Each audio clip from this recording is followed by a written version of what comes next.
Okay, we're back. This time I have Chris and my daughter Anna. Say hi. Hi.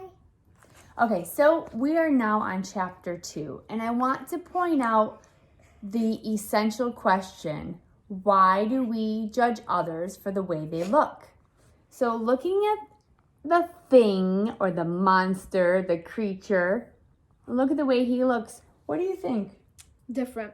Different? Yeah. I'm different too. You are different.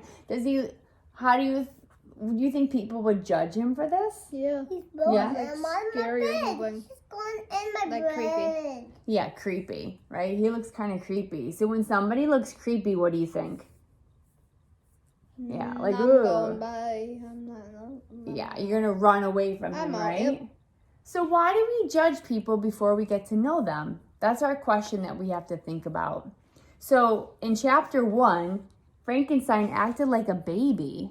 Babies are not scary, right? Are babies scary? No.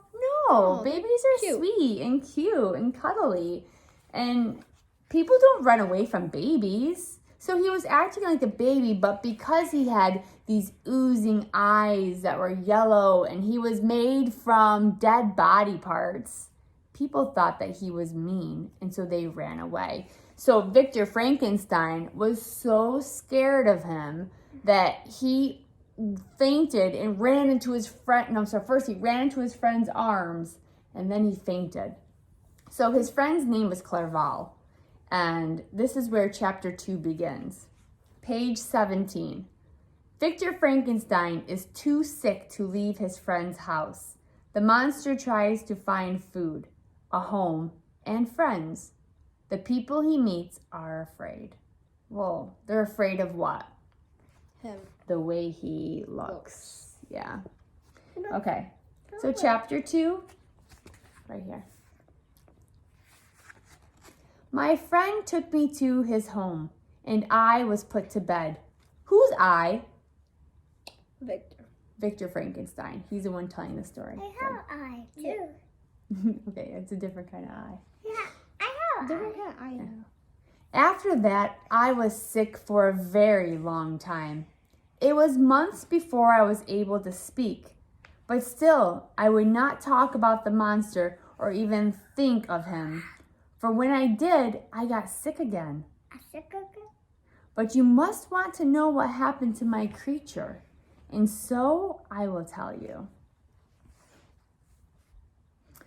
Later, if I am still alive, you shall learn how I found out.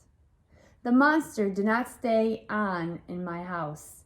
Oh no, he left soon after me in the dead of the night. He was a giant and a newborn child at the same time. He knew nothing, not who he was or where he was going. Page 18. But the moon overhead was like a big balloon. He reached for it. He could not touch it.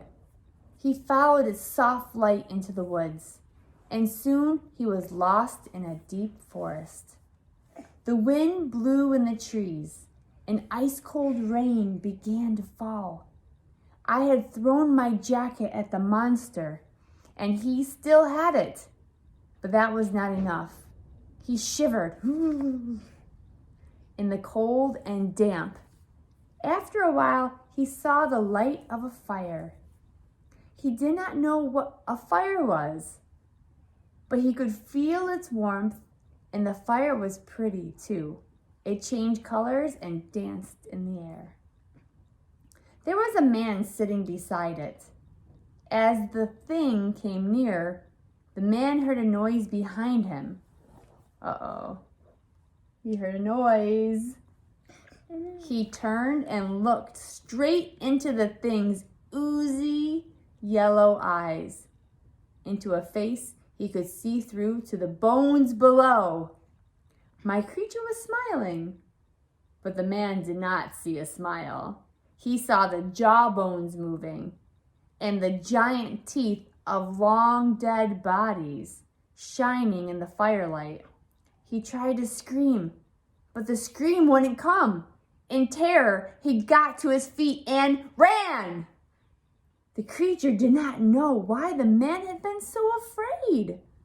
Perhaps there was something that he should be afraid of as well. So he ran away too. And one. And run away too. You would run away too? Yeah. I probably would too. Run. The creature did not know why the man had been so afraid. Oh, I read that. It was getting light now. Day was starting. As he walked on, he grew hungrier and hungrier. But he did not know what food was. Then he saw a little animal eating berries from a tree. He took some also, and that made him feel better. A deer showed him how to drink water from a brook. After a while, he heard the chirping of birds and made him happy. And he tried to sing the way they did, but his own sounds were loud and rough. He wasn't sure where they came from, and they scared him. So he became silent and hurried away. Soon snow began to fall. The snow went on. Page 20. The snow went on until it covered all the berries and the nuts. The air grew colder too, and now there was no warm place to rest. For 3 days and nights, my monster walked on and on. In snow. Yes, in the snow. So he was sad. He just kept walking on because everybody was afraid of him. Nobody wanted to go near him. So let's think about this. The character's motive. A motive is the reason for doing something. So the monster left Victor's house. Why?